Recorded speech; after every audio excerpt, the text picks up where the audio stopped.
Kapag ilang araw kang hindi dumudumi, maaaring ito ay senyales ng constipation. Sa kondisyong ito, bumabagal ang galaw ng bituka. Sa loob ng colon, mas maraming tubig ang naa-absorb mula sa dumi.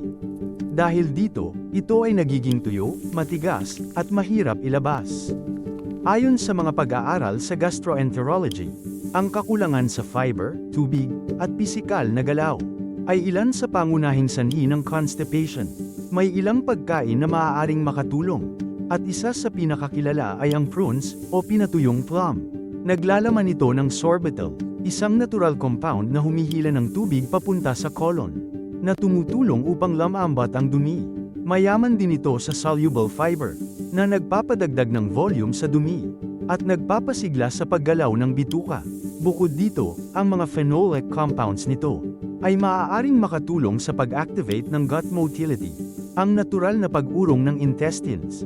Ngunit mahalagang tandaan, hindi lamang prunes ang solusyon. Ayon sa mga clinical guidelines, ang pagtaas ng fiber intake mula sa iba't ibang pagkain ay isa sa pinaka-epektibong paraan upang maiwasan ang constipation. Kabilang dito ang mga prutas tulad ng kiwi, papaya, peras, saging at mansanas.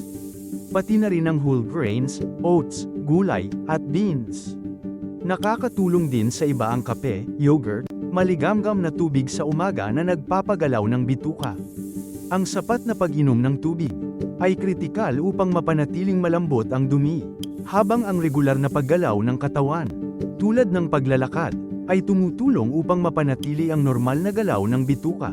Sa ilang pag-aaral, ipinapakita na ang kombinasyon ng fiber, tubig, at galaw ay mas epektibo kaysa sa iisang solusyon lamang. Sa huli, ang constipation ay hindi lang simpleng problema ng pagdumi.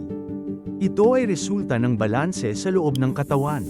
Kung ilang linggo na ang constipation o may kasamang dugo at nagdudulot ng matinding sakit sa tiyan, mas mabuting kumonsulta sa doktor. At ang tunay na solusyon ay hindi lamang lakas, kundi tamang nutrisyon, sapat na tubig, at aktibong pamumuhay. Ang pag-unawa sa nangyayari sa loob ng iyong katawan, ang unang hakbang tungo sa mas maayos na kalusugan.